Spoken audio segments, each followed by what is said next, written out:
안녕하세요. 저는 개구쟁이 쌍둥이 딸들 키우며 우당탕탕 정신없이 살고 있는 40대 여성입니다. 요즘 부쩍 장난기가 많아진 아이들이 작당을 하고 엄마 놀리는 재미에 푹 빠져 있는 바람에 다른데 눈 돌릴 틈도 없이 복잡거리며 지내고 있어요. 아이들 학교 보내고 나서야 간신히 한숨 돌리곤 합니다.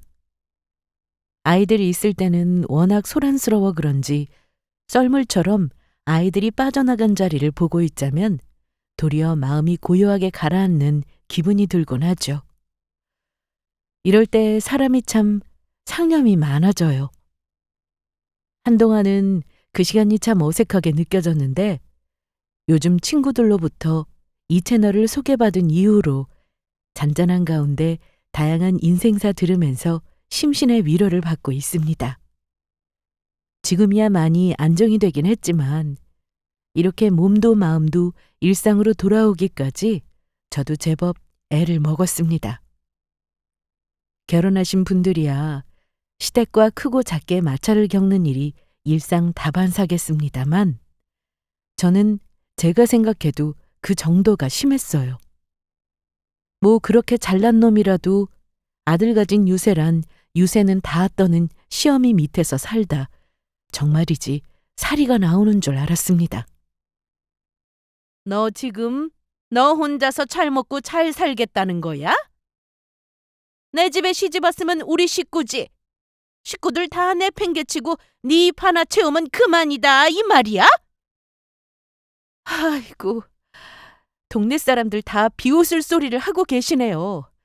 누가 어머니 식구예요? 어머님이 단 한 번이라도 저를 식구로 받아들여 준 적이 있으세요? 입에 침이나 바르고 거짓말하세요.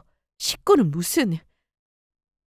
딱 듣기에도 사이좋은 고부간이라 보기는 어렵겠죠? 맞아요. 결혼 생활 내내 시어머니와의 관계는 그야말로 최악이었습니다. 그렇다고 제가 노력을 해보지 않은 것도 아니에요. 저는 할 만큼 했다고 생각합니다. 그러나 어느 인간관계라 하더라도 한쪽만 노력해서 되는 관계가 있겠습니까? 저 혼자 노력을 하고 또 하고 그리 용을 써봐도 며느리 그저 만만하게만 보고 우습게 여겼던 시댁 식구들의 진정한 식구로 받아들여지는 일은 없었습니다. 애초에 시댁꼴이 저 모양이라는 걸 알았더라면 제가 미치지 않은 이상 저 집으로 시집을 갔겠습니까? 저 인간들도 처음에는 제법 멀쩡한 사람 행세를 했었죠. 특히 남편이라는 인간이 더더욱 그랬습니다. 남편을 처음 만난 건 대학 연합 동아리 활동에서였어요. 남편은 저를 처음 볼 때부터 관심을 표했으나 사실 저는 남편한테 별로 관심이 없었습니다. 그도 그럴 만한 게 외모로 보나 조건으로 보나 제 쪽이 월등히 나은 편이었습니다. 다른 남자들처럼 자기가 관심 주는데 왜 무시하냐며 적반하장으로 굴었더라면 진작 떨곤 했을 텐데 그래도 머리는 굴릴 줄 아는 사람이었어요. 제가 관심 없다는 티를 대놓고 내자 깔끔하게 떨어져 나가는 줄 알았습니다. 제 주변 인맥을 여기저기 기웃거리며 저에 관한 정보를 수집하고 다닌 줄은 결혼 전까지만 하더라도 꿈에도 몰랐어요. 치밀해도 참 못돼 처먹은 방향으로 치밀한 인간이었죠. 남편이라는 작자는. 당시 만나던 남자친구가 바람을 피워 다소 껄끄럽게 헤어지고 나서 만만치 않은 취업 준비까지 겹치게 되니 나름대로 당차다고 자부했던 저도 힘에 부치더라고요. 그때 남편이 다시금 제게 접근을 했습니다. 그렇게 조금씩 연락이 오가면서 저도 모르게 제 힘든 사정도 조금씩 털어놓게 되고 의지를 하게 되더라고요. 그렇게 연애를 시작한 남편은 저랑 만나면서 간이고 쓸개고 다 빼줄 것처럼 유난스럽게 굴었습니다. 저도 여자인지라 저 없으면 죽는 신용이라도 할 것 같은 남자 모습을 보면서 저도 모르게 어깨가 으쓱했습니다. 저렇게 나 좋아서 어쩔 줄 모르는 사람이라면 결혼해서 살아도 아내 속 안 썩이고 평생 저 배신할 일이 없을 사람일 거라고 생각했습니다. 결혼할 남자라고 남편을 집으로 데려갔을 때 부모님 반응이 썩 좋지는 않았습니다. 출신 학교로 보나 집안으로 보나 다니는 직장으로 보나 뭘 봐도 객관적으로 제가 아까웠으니 왜 안 그러셨겠어요. 다소 처지는 자식이라 할지라도 내 자식이 아깝다고 할 판에 보이는 모든 것이 마음에 차지하는 사윗감이었으니 저희 부모님 그러시는 게 이해가 가지 않는 게 아니었습니다. 사실 남편을 부모님께 인사시키면서도 부모님이 별로 좋아하지 않으실 거라는 예상은 했습니다. 지영아, 네가 우리 자식이라서가 아니라 지금부터 당장 손을 봐도 훨씬 괜찮은 남자들 네 앞에 줄을 설 텐데 꼭 그 사람이랑 결혼을 해야겠어? 그래. 아빠도 사실 그 사람 별로 마음에 들질 않아. 당장 헤어지지 못하겠으면 결혼이라도 좀 시간을 두고 생각해보는 건 어때? 엄마, 아빠, 내가 연애를 안 해본 것도 아니고 잘났다는 놈 만나보니 저 잘난 줄 너무 잘 알아서 바람이나 피고 다니더라. 이제 이래저래 기싸움하는 것도 피곤해. 저 사람은 내 말이라면 콩 심은데 팥난다고 해도 고지고대로 그러려니 할 사람이야. 겪어보니 그런 사람이 옆에 있으니 제일 마음이 편하더라. 나는 결혼해서도 내 인생이 평안했으면 좋겠어. 저 사람이랑 살면 그렇게 살 수 있을 것 같아. 저 사람 조건이 좀 처져서 엄마 아빠가 걱정하는 것도 이해하는데 그래도 사람만 봐줄 수는 없을까? 결혼하기 전까지는 제 부모님 환심사겠다고 남편도 저희 친정의 지극정성이었습니다. 하기야 내세울 것 하나 없는 사람이 잘 보일 방법이 그것 말고 더 있겠어요? 그저 입안에 혀처럼 구는 것 말고 자기도 별 방법이 없었을 겁니다. 그럼에도 불구하고 저 시집 보내는 그날까지도 저희 부모님 마음이 완전히 열리는 일은 없었지만요. 이런 저희 집의 부정적인 반응과는 다르게 시댁에 첫인사를 갔을 때는 제가 아주 환대를 받았습니다. 남편이 어떤 말로 구워 삶았는지는 몰라도 남편 수준에 저 같은 여자 다시 만날 일은 없을 테니 어떻게든 저를 잡아야 한다고 생각했겠죠. 그렇게 생각했으면 시집와서 좀 잘해줄 일이지. 절 제대로 취급해준 건 그때가 유일했던 것 같네요. 어찌되었든 그날만큼은 온 시댁 식구들에게 마치 귀한 사위 마냥 백년 손님 대접을 받은 저였습니다. 우리 태구가 연애하고 아주 넋을 놓고 다니길래 얼마나 대단한 아가씨를 만나나 했더니 아가씨가 너무 참하네. 우리 아들이 왜 그렇게 빠졌는지 알겠어? 앞으로 결혼하면 정말 딸처럼 엄마처럼 잘 지내봐요 우리. 저희 집이랑은 너무 다른 환대받는 분위기에 정신이 하나도 없었습니다. 한편으로는 나는 시댁에 와서 이리 대접을 받는데 남편은 우리 집에서 늘 미적지근한 반응만 얻었다는 생각이 들자 남편에게 미안한 마음이 들었습니다. 저도 모르게 남편과 시댁 눈치를 보게 되더라고요. 저 사람도 이 집에서는 귀하디 귀한 자식일 텐데 그런 자식 예비처가에서 눈칫밥 먹는 걸 알게 되신다면 지금처럼 나를 반겨주실까 하는 생각을 하니 목구멍에 넘어가는 밥이 까실하게 느껴졌습니다. 예비 며느리 온다고 밥상은 얼마나 상다리 휘도록 휘황찬란하게 차려주셨는지 감사하다 못해 송구스러울 지경이었습니다. 그러는 와중에도 마지막까지 제 마음을 돌려보려고 하시는 친정 부모님이셨으나 결국 부모님께서 고집스런 딸 자식을 이기지 못하고 마지못해 져주셨습니다. 지영아, 엄마가 미안해. 우리 딸 좋은 일 앞두고 웃게만 해줘야 했는데 엄마 때문에 많이 속상했지? 앞으로는 강서방한테도 잘할게. 우리 딸 그만 화 풀어. 그래, 너 걱정한다는 이유로 정작 네 마음 헤아리지 못해서 아빠도 미안해. 언제 강서방 한번 집으로 데려와 봐. 친정 부모님이 무슨 심정으로 그런 말씀을 하셨을지도 모르고 마냥 철없는 딸 자식은 한 곱이 넘겼다 싶어 그저 기쁘기만 했습니다. 그게 불행으로 뛰어드는 일인 줄도 모르고 말입니다. 결혼식 날 저는 제가 세상에서 가장 행복한 신부라고 생각했습니다. 남편은 여전히 제 말이 세상의 진리라고 된양 굴었고 시댁에서는 귀한 손님 모시듯 저를 대했습니다. 아직 표정에서 아쉬움을 아주 걷어내지를 못하셨지만 친정 부모님 역시 남편에게 마음을 열어주시겠다는 약속까지 해주셨으니 앞으로 펼쳐질 제 결혼 생활에 걱정거리라고는 티끌만큼도 없을 줄 알았습니다. 그 믿음이 깨지는데 든 시간은 채 일주일도 되지 않았습니다. 신혼여행 다녀오고 저희 집에 잠깐 들렀다가 곧장 시댁으로 인사를 갔습니다.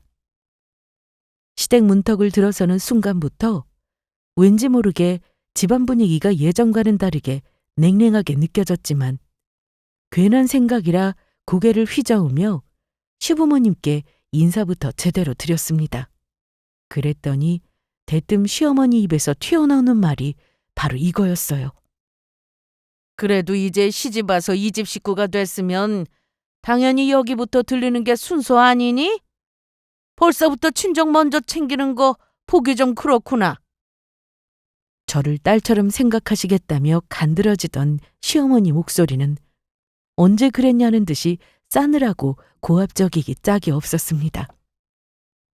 생각지도 못한 말에 이게 무슨 말인가 싶어 제가 대꾸할 말조차 곧장 찾지 못하고 어버버하고 있자 옆에 앉아있던 남편이라는 놈이 대뜸 이러는 겁니다.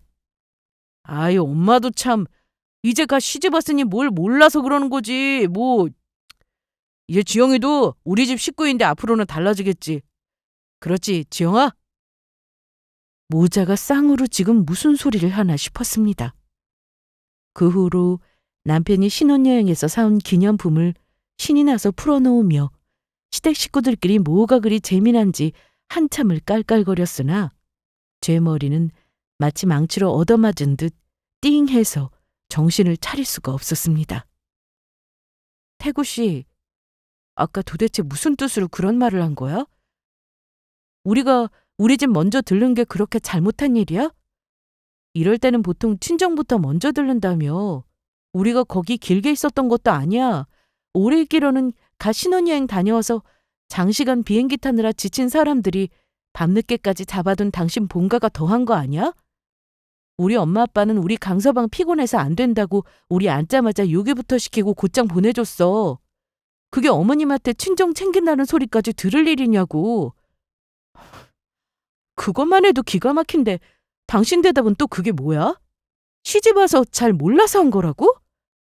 그럼 이제 친정이랑은 연이라도 끊고 시댁 일만 신경 써라. 뭐 그런 뜻이야? 한밤이 되어서야 겨우 시댁에 풀려나오고서야 분해서 남편에게 쏘아댔습니다.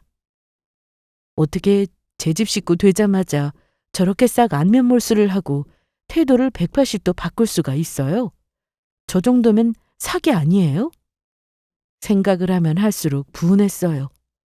거기다 대고 제 엄마 편을 들면서 헛소리를 해대는 남편은 불난데 기름을 부은 거나 마찬가지였습니다. 아직은 제 눈치를 보던 남편이 땀을 뻘뻘 흘리며 나름의 해명을 했습니다. 아이, 자기야. 내가 정말 그렇게 생각해서 그렇겠어? 우리 결혼하고 신혼여행 다녀와서 우리 식구들한테는 처음 인사드린 거잖아. 그런 자리에서 괜히 말 뾰족하게 해서 분위기 싸게 만들면 결국 누구한테 손해겠어? 세 사람 들어오자마자 집안에 분란 생겼다며 괜히 자기를 곱깝게 보실 거 아니야. 난 그래서 자기 생각해서 그런 거지. 자기 집 먼저 들른 거 나 아무렇지도 않아. 지금 생각하면 말 같지도 않은 변명이지만 워낙 한순간에 뒤바뀐 시어머니 태도에 당황을 한지라 솔직히 저도 어떻게 대응을 해야 할지 갈피를 못 잡고 있었습니다. 상황이 이렇게 된 마당에 결국 믿을 건 남편뿐인데 저 사람까지 적이라고 생각하면 정말 답이 없었습니다. 그렇게 그 말도 안 되는 상황을 어영부영 넘기고 말았어요. 결혼 직후에도 여전히 회사 생활을 하고 있었기에 새로운 생활에 적응하랴, 회사 생활하랴, 몸이 2개라도 모자란 나날들을 보내고 있었습니다. 그런 와중에 가장 스트레스였던 건 시도 때도 없이 걸려오는 시어머니 전화였어요. 어머님, 제가 업무 시간 중에는 전화 받기 어렵다고 말씀드렸잖아요. 혹시 다른 급하신 일이라도 있으신 거예요? 얘가 아주 세상 일은 혼자 다 하는 것처럼 유세를 떨어? 너 지금 네 남편보다 좋은 직장 다닌다고 시위하니? 여자가 시집을 왔으면 가정생활에 충실한 게 첫 번째지. 너 벌써부터 이렇게 어른 말을 우습게 여기면 내가 너를 믿고 우리 집을 맡길 수 있겠어? 결혼 직후부터 시어머니한테 며느리인 제 존재는 아들보다 잘난 조건으로 당신 귀한 아들 기를 죽이는 얄밉고 괘씸한 여자였습니다. 대체 저를 이렇게까지 미워하고 고깝게 볼 거면 애초에 왜 자기 아들하고 결혼하도록 내버려 둔 건지 이해가 안 갈 지경이었어요. 어디 그뿐인가요? 결혼 전에 저를 공주 떠받들듯 하면서 제 환심을 사려고 갖은 애를 쓴 건 오히려 시어머니 쪽이었습니다. 제 입장에서는 뒤통수를 맞아도 이보다 더 거하게 맞을 수가 없는 일이었습니다.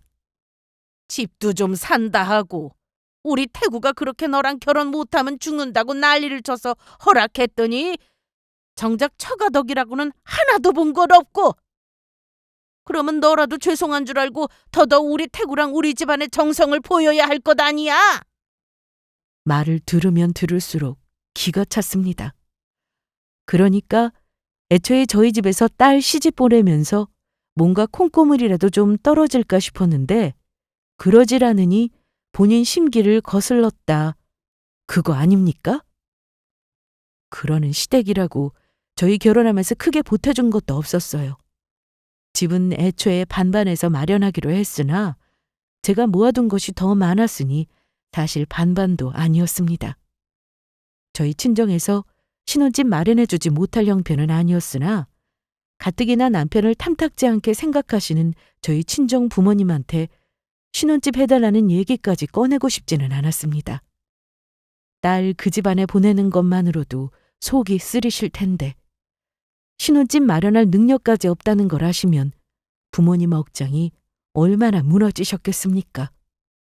남편은 저보다 집에 보탠 게 훨씬 적으면서도 돈이 모자랐는지 나중에 알고 보니 시댁에서 얼마간 돈을 받기는 받은 모양이더라고요. 그렇다고 그게 액수가 큰 것도 아니었습니다. 그리고 애초에 집에 돈은 제가 더 썼는데 그걸로 저한테 생색을 내는 건 좀 아니지 않나요? 시어머니라는 사람하고 대화를 나누면 나눌수록 스트레스만 쌓여갔습니다. 어떻게 나 이 집에 시집 오기 전이랑 지금이랑 저렇게까지 태도가 다르실 수가 있어? 나 정말 이런 대접 받으면서 당신이랑 살아야 해? 엄마가 워낙 자식들을 아끼셔서 그래서 서운해서 더 저러시는 걸 거야. 자기 나랑 사는 거지 우리 엄마랑 사는 거 아니잖아. 누가 뭐래도 나는 자기 편이라고. 자기도 알지? 아직 완전히 안심할 단계까지는 아니라고 생각했는지 시어머니보다는 남편이 더 얕게 굴었습니다. 이미 하는 행동에는 변화가 있었으나 그래도 입으로는 항상 제 편이라는 소리를 입에 침도 안 바라고 내뱉은 남편이었습니다. 사실 제가 믿을 게 그거 말고 또 뭐가 있었겠어요? 복장이 터지는 와중에도 그래, 저 사람이 내 편인 게 가장 중요하지 하고 애써 마음을 달랬습니다. 결혼식까지 끝나 같이 사는 마당에 이제 와서 결혼을 물릴 수 있는 것도 아니고 저도 모르게 자꾸만 합리화를 하게 되더라고요. 시어머니가 저를 못마땅해 하는 건 당신 아들보다 제가 잘났다는 것만이 전부는 아니었습니다. 제가 친정에 뭐 하나라도 해줄까 싶어서 아주 눈에 불을 켜고 달려들더라고요. 특히나 명절에 양가에 똑같이 선물을 해드려도 저희 집엔 더 좋은 거 해줬을까 싶어서 눈을 세모로 뜨시는 시어머니였습니다. 너 태구보다 벌이 좀 더 된다고. 친정이 더 신경 쓰고 그러는 거 그거 정말 잘못된 거다. 넌 엄연히 유부녀고 출가 외인이야. 그 집안에서도 그걸 인정했으니 딸 자식 우리 집에 시집 보낸 거 아니겠니? 아무쪼록 자중하고 가족끼리 서로 감정 상할 일이 없도록 네가 더 마음을 써야 해. 그래야 가정이 평화로운 거다. 저희 엄마 아빠가 저 시집을 보낸 거지 자식을 내다 버린 건가요?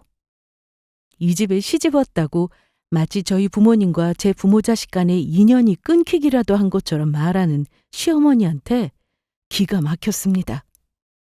본인 딸 시집 보내고도 저런 말 같지도 않은 소리를 할까 생각해보니 바로 답이 나왔어요. 시어머니 얼굴은 물론 성격까지 쏙 빼닮아 얄밉기 짝이 없던 시누이는 시어머니와 아주 쿵짝이 잘 맞았습니다. 그야말로 환장의 짝꿍이 따로 없었죠. 너만 만날 그렇게 좋은 거 혼자 쓰지 말고 우리 태희 신경도 좀 쓰거라. 비슷한 나이 시누이 있으면 말을 안 해도 마음이 쓰이는 게 당연한 일일 텐데 어떻게 이렇게 무심해? 아이, 엄마 또 괜히 그런다. 언니 신경 쓸 거 하나도 없어요. 나 그런 거 바라고 그런 사람 아니야. 제가 쓰는 명품 화장품에 눈독 들이면서 꼬치꼬치 캐물은 지 얼마나 됐다고. 시어머니 옆에서 바람 넣은 줄 제가 모를 거라고 생각하는 게 더 우스운 일이었습니다. 사람을 호구로 봐도 유분수지. 제가 쓰는 물건 하나하나 참견해가며 욕심이 번들거리는 눈을 뗄 줄 모르는데 욕심 많은 것도 꼭 제 어미를 닮았다 싶었어요. 언니 고생이 많네요. 저기 육전 다 떨어졌더라. 육전은 금방 부쳐야 맛있잖아. 조금만 더 고생해 언니. 쟤는 손이 왜 저리 느리다니. 이래서 집에서 딸 자식 공부만 시켜서 될 일이 아니라니까. 그러는 제 딸년 손에 물 한 방울 안 묻히고 육전만 처먹고 있는 꼴 그대로 두고 저만 죽어라고 부려먹는 시어머니였습니다. 그때 제 뱃속에 우리 딸 쌍둥이가 벌써 5개월이 다 되어가고 있었어요. 아이가 둘이라 그런지 아직 5개월을 채우지 않았는데도 배가 제법 많이 나와 있었습니다. 점점 호흡도 가빠져 오고 있었는데 몇 시간을 불 앞에 서 있자니 정말 죽을 맛이었어요. 임신한 마누라가 이 고생을 하고 있는데도 거실에서 좋다고 술이나 처먹고 있는 남편 놈을 뒤집개로 쥐어 패고 싶었습니다. 당신 식구들이 임신한 마누라 그렇게 잡돌이를 하는데 술이 넘어가? 나 같으면 애들 잘못될까 걱정돼서라도 그러고 있지는 못하겠다. 내가 지금 남의 자식 가졌어? 당신은 아빠 아니야? 결혼 전만 하더라도 나한테 뭐든 다 해줄 것 같이 굴더니 이제 결혼했으니 볼장 다 봤다는 거야 뭐야? 내가 그동안 당신 식구들한테 좀 잘했어? 우리 집에 뭐라도 더 해줄까 싶어 쌍심지 켜는 당신 어머니 때문에 우리 엄마한테는 좋은 거 하나 제대로 못 해드리면서 어머님한테는 달마다 선물이다 뭐다 하며 좀 갖다 바쳤어?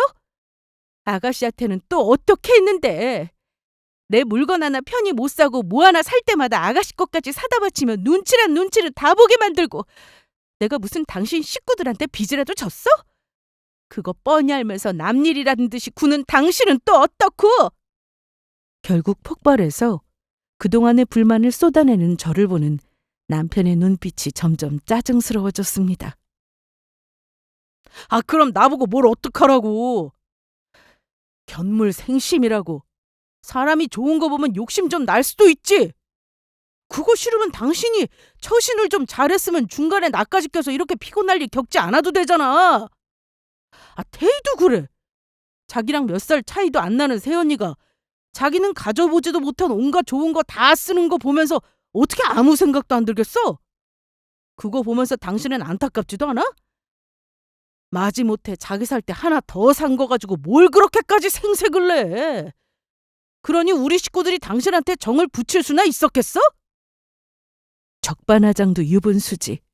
오히려 큰 소리를 내는 남편놈한테 살이까지 느껴질 지경이었습니다. 배신감에 뇌 속까지 부글부글 끓는 기분이었어요. 당신 그게 지금 당신 아이까지 가진 아내한테 할 소리야?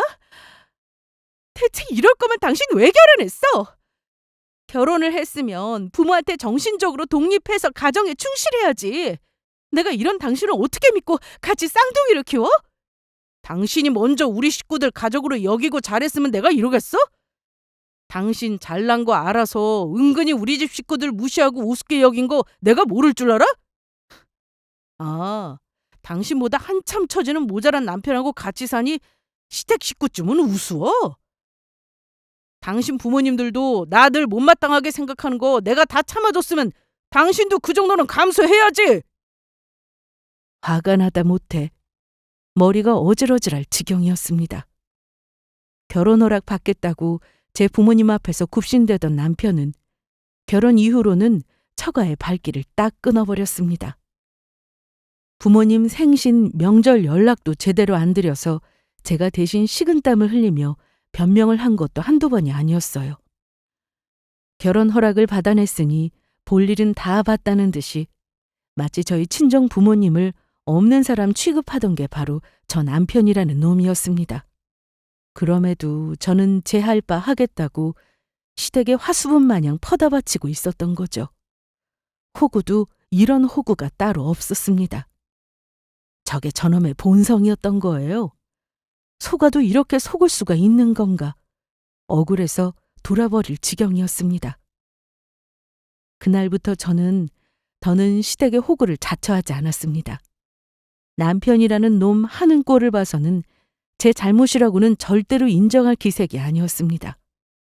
제 본색 숨길 때도 저와 제 부모 우습게 본 놈이 이제 제가 애까지 가졌다고 본색 드러난 판에 제 부모님에 대한 태도가 바뀔 리가 없었습니다. 그렇다면 저도 저놈 식구들한테 잘 보일 일 없죠. 사실 안 보고 살면 딱 좋을 인간들이었습니다. 뻔질나게 걸어오는 시어머니 전화를 받지 않으니 그 성질머리에 부하가 치민 모양이었습니다. 제 회사 앞까지 와서 제 이름 대며 들어오겠다고 난리를 피운 게 사무실에까지 전해졌어요. 경우가 없어도 어찌 이리 경우가 없나 싶어 열이 확 뻗쳤습니다. 지금 뭐 하시는 거예요? 저희 엄마가 태구 씨 직장 가서 이추태를 부려도 가만 계시겠어요? 도대체 저한테 왜 이러세요? 사위랑 며느리랑 같아?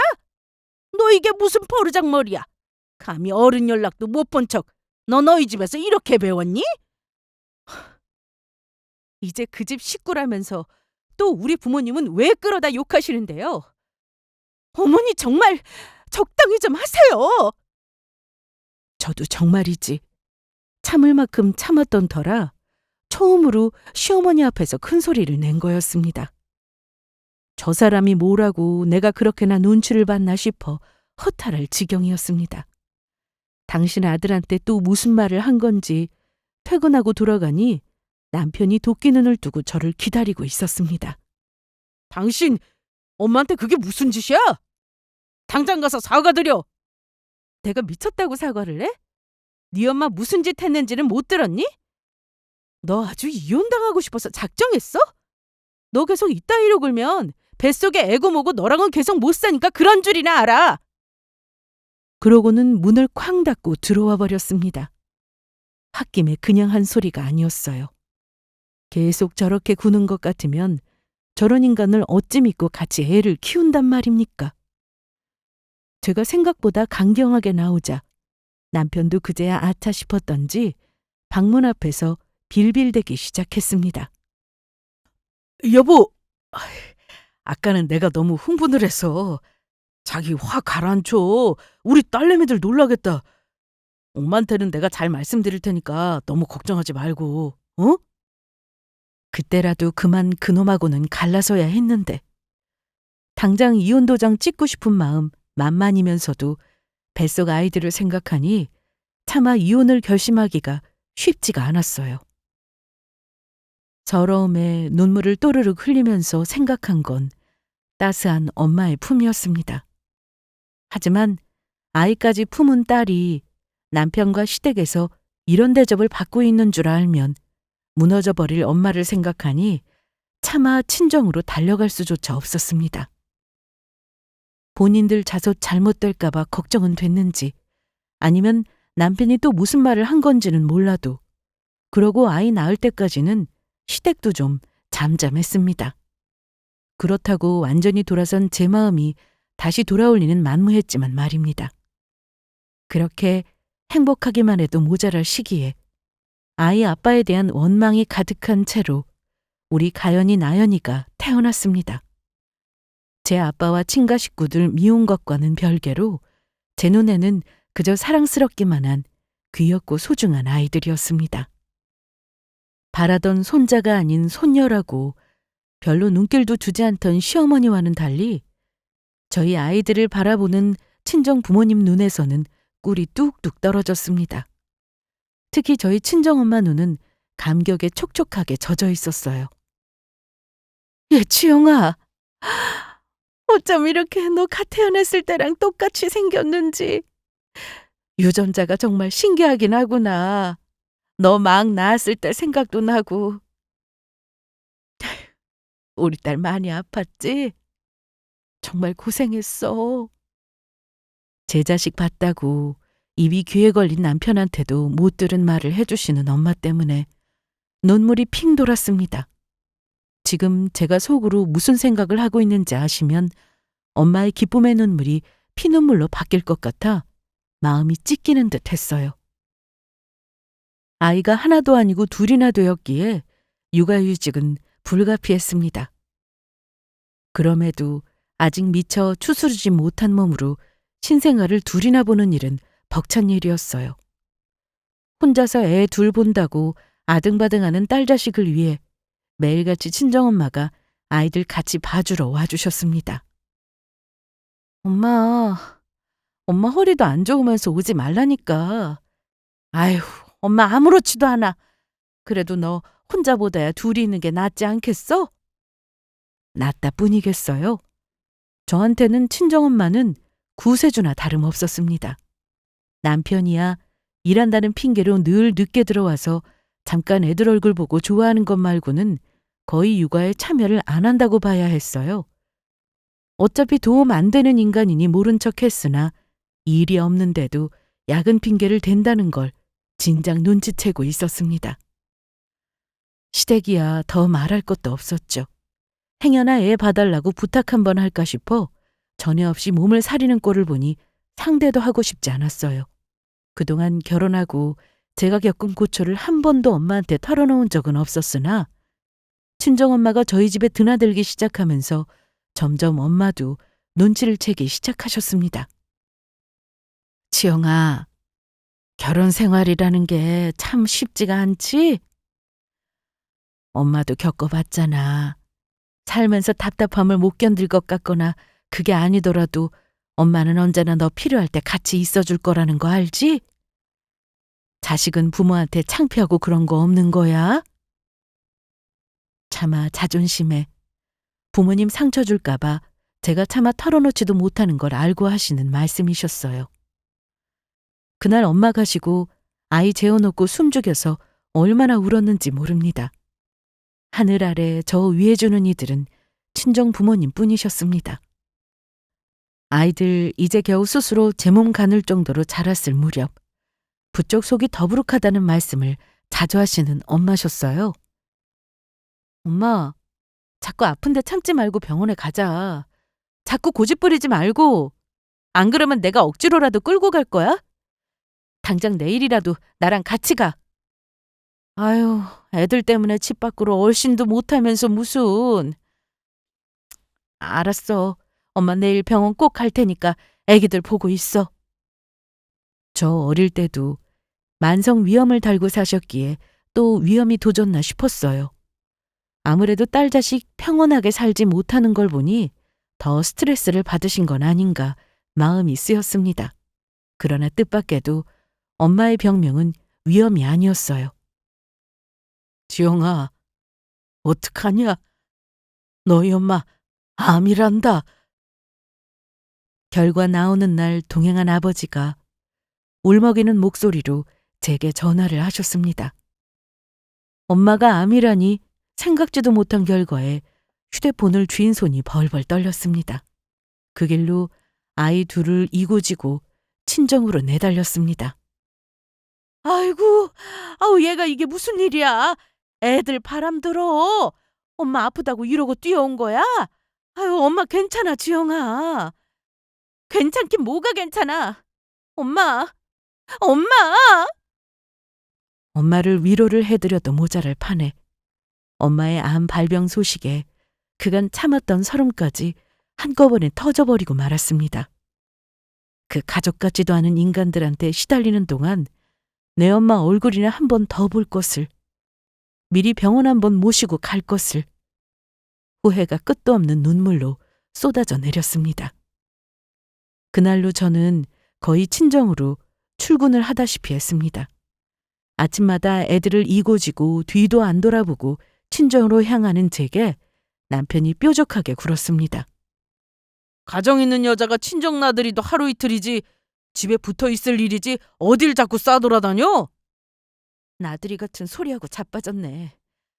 당신 장모님 위암이란다. 한 집에서 제 자식 봐들이면서 우리 엄마가 아픈 줄도 몰랐지? 너 같은 놈도 사위라고. 어차피 애들 보는데 보탬이라고는 안 되면서 내가 어디서 애를 보든 무슨 상관이야? 나 건드리지 마. 안 그래도 터지기 일보 직전이니까. 그렇게 소리를 버럭 지르고 나와버렸어요. 내 부모가 중하지 나를 가족으로 취급하지도 않는 남편놈이나 시가인간들이 뭐라고 하든 이제 알 바 아니다 싶었습니다. 그저 하루라도 엄마 곁에 더 붙어있고 싶었어요. 그동안 일하며 차곡차곡 모아둔 월급으로 결혼 이후 챙기지 못한 것까지 모조리 쏟아서 엄마를 챙겼습니다. 시댁 눈치 본다고 쓴 것까지 죄다 빼앗아다 우리 엄마 갖다 드리고 싶은 심정이었어요. 아휴, 나한테 쓸 거 있으면 네 새끼들한테나 써. 사부인 성미가 보통이 아닌 것 같은데 괜히 책 잡힐 일 하지 말고. 그동안 나한테 받아먹은 게 얼만데 나한테 뭐라고 해? 하나도 안 무서우니까 엄마 괜한 신경 쓰지 마. 아니나 다를까. 제가 매일같이 친정에 간다는 소식을 전해들은 시어머니가 그 꼴을 가만히 두고 볼 리가 없었습니다. 너 지금 돈 한 푼 안 벌면서 내 아들이 뼈 빠지게 벌어다 준 돈 다 어디다 갖다 쓰는 거야? 너 네 부모만 중하고 네 남편은 아무렇지도 않니? 내가 그렇게 가정에 충실하라고 가르쳤건만. 저희 엄마 아프시단 얘기도 분명 들으셨을 텐데 괜찮냐는 말 한마디 없으시네요? 며느리나 사돈을 어찌 생각하시는지 잘 알겠습니다. 돈은 그 사람보다 제가 더 모았어요. 아드님 뼈 빠지게 번 돈 한 푼도 저희 친정에 갖다 준 적 없으니 용건 없으시면 이만 끊겠습니다. 뭐라고 욕을 하든 말든 끊어버렸어요. 경우가 없어도 저 정도면 지능 문제가 아닐까 싶을 정도였습니다. 생판 남도 저러지는 않을 텐데 저희 친정에 대한 자격지심으로 그만 돌아버린 건 아닌가 싶었습니다. 매일같이 엄마 얼굴 보러 다니며 정성을 쏟았으나 엄마 상태는 나날이 나빠졌습니다. 여러 번의 항암 치료를 거치며 이미 다 달아나버린 머리카락을 대신해 잠도 줄여가며 직접 든 뜨개 모자를 씌워드리던 날 눈이 불어 터지도록 울었습니다. 끝까지 부정하고 싶었으나 엄마와 함께하는 마지막 날이 가까워지고 있다는 것을 알 수 있었어요. 지영아, 엄마로서, 아내로서, 며느리로서 무엇 하나 쉽게 결정하기 힘들 거라는 거 알지만 언제가 되었든 가장 중요한 건 네 행복이라는 걸 잊지 않았으면 좋겠다. 그거 절대로 이기적인 거 아니야. 엄마가 행복해야 아이들도 행복한 거야. 알았지? 의식이 남아있을 때 엄마가 제게 마지막으로 해주신 말씀이에요. 행복하지 못한 딸 자식을 두고 가는 엄마 마음이 어떠셨을지를 생각하면 가슴이 천갈래 만갈래로 찢어지는 듯 했습니다. 그렇게 저희 가족은 눈물로 엄마를 떠나보냈습니다.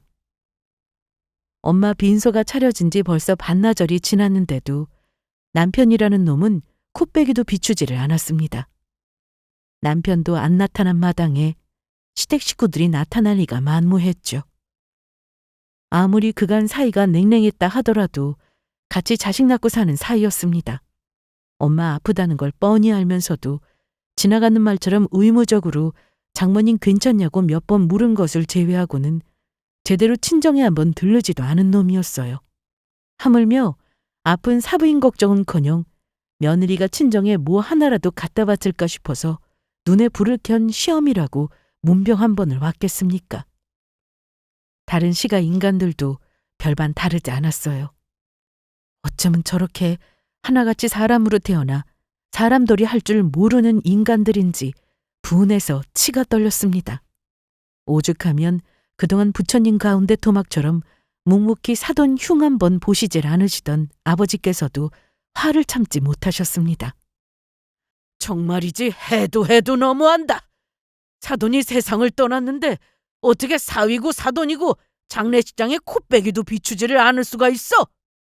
아무리 처음에 우리가 서운하게 했다고 해도 제 아내 어머니인데 결혼으로 우리 딴에는 잘 지내보겠다고 철마다 보양식의 용돈에 사위라고 챙겨준 게 얼마인데 우리한테 소홀해도 너한테만 잘하면 그만이라 서운한 마음 달래고 또 달랬는데 그런데도 내 딸 마음고생 시킨 것도 모자라 내 아내 마지막 가는 길까지 이렇게 홀대를 내? 울분에 찬 아버지 말씀을 듣는데 저도 더는 가만히 있질 못하겠더라고요. 자리를 박차고 나가 당장 남편이라는 놈한테 전화를 걸었습니다. 너 지금 어디서 뭘 하는 거야? 네가 그러고도 사람 새끼야? 너 정말 나랑 갈라서자 이거야? 설사 갈라지기로 한 부부라도 부모 장례식에는 오겠다. 니는 뭐가 그리 잘나서 일이 비싸게 굴어? 어? 아이 참, 나라고 돌이 몰라서 그래. 태희 결혼 얼마 남지도 않았는데 부정타게 무슨 장례식을 가냐고. 엄마가 저리 성하신데 그럼 어떡해? 너 지금 그걸 말이라고 해? 너 진짜 등신이야?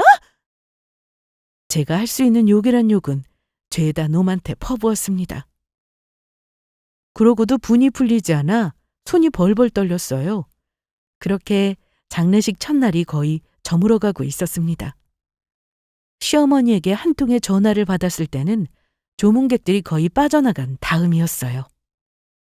너 내 아들한테 그런 막말을 해? 니까지 게 감히 뭔데 내 아들을 함부로 대? 그럼 우리 딸 결혼 얼마나 남았다고 결혼식장에서 부정 탈 일 있어? 네 엄마인데 그렇게 좋으면 너나 혼자 지킬 일이지. 지금 그걸 말이라고 해요? 당장이라도 저 시험이라는 여자 사지를 찍고 싶었습니다. 사람이면 이럴 수는 없는 거예요. 그렇지 않습니까? 저도 모르게 머리끝까지 분노가 차올라 복수심으로 기운이 뻗쳐올랐습니다. 오냐, 엄마 장례식만 끝나고 보자.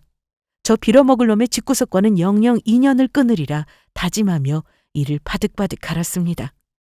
그러니 이튿날 날이 밝자마자 우르르 몰려온 그 인간들을 보고 저나 저희 아버지가 얼마나 황당했겠습니까? 아가씨 결혼에 부정 탄다며 할 말 못할 말 못 가리더니 여기는 뭐하러 오셨어요? 애도 참. 그럼 사부인 가시는 걸 모르는 척해?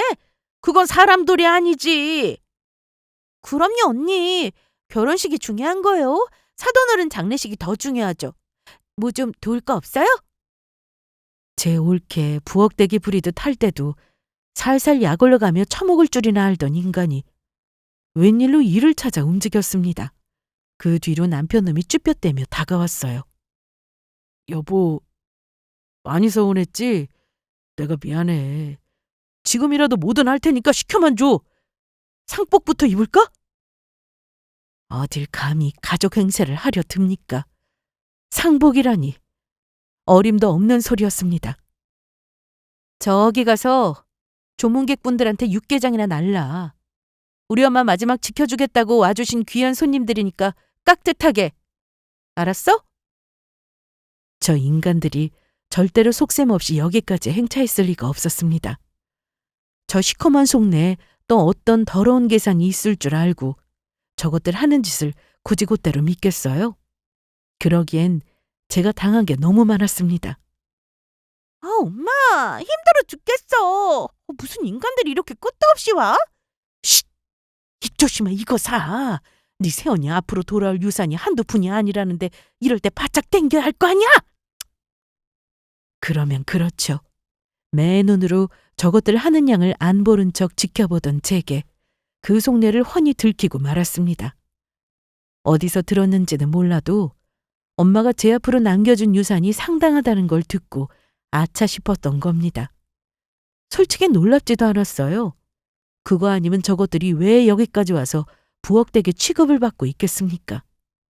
진작 저희 친정 식구들은 물론 장례식장 직원들까지 싹 빼고 장례식 내내 시가 인간들을 하인처럼 부려먹고 있었습니다. 저러다 누구 하나 허리라도 나갔으면 하고 속으로 저주를 퍼부었어요. 장례식 끝나고 시가 인간들도 꼴이 말이 아니었어요. 쥐들 딴에는 제 환심 사보겠다고 뼈가 빠지게 움직였나 본데 고작 그 정도로 제 울분이 풀릴 리 만무했습니다. 비굴한 웃음을 짓는 그것들에게 고개를 빳빳이 들고 말했어요. 애쓰셨어요. 조만간 한번 찾아가죠. 아랫사람 부리듯 하는 제 태도에 쉬어미 미간이 잠시 찌푸려졌으나 금세 표정을 피고 살살 미소를 지었습니다. 마치 저 시집 오기 전 저를 꼬여낼 때처럼 말이죠. 며칠 지나지 않아 꼴도 보기 싫은 시댁으로 행차를 했습니다. 그동안 친정에 머물러 있어서 남편도 시댁에 가 있었어요.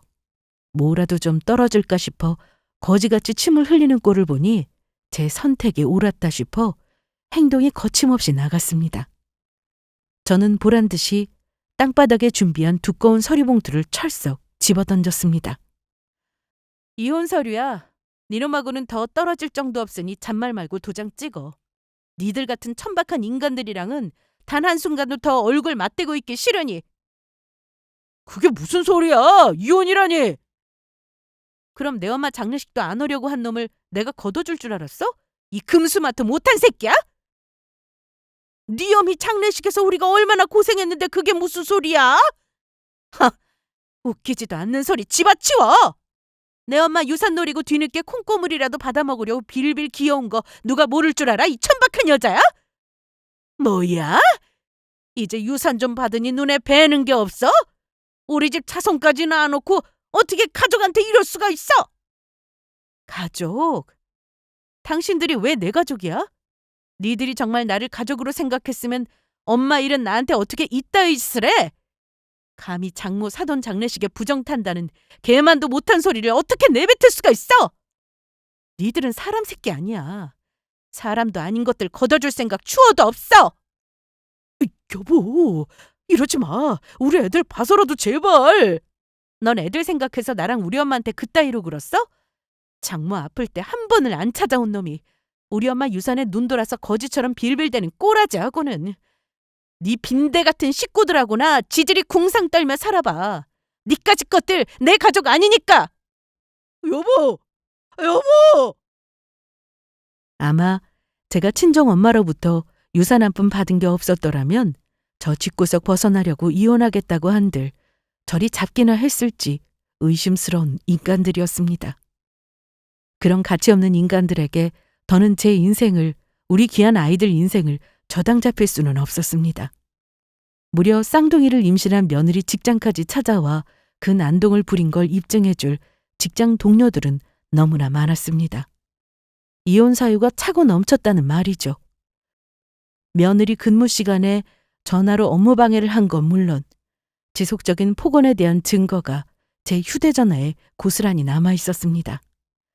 가정의 소홀하고 이 모든 정서적 폭력을 용인한 남편은 덤이었죠.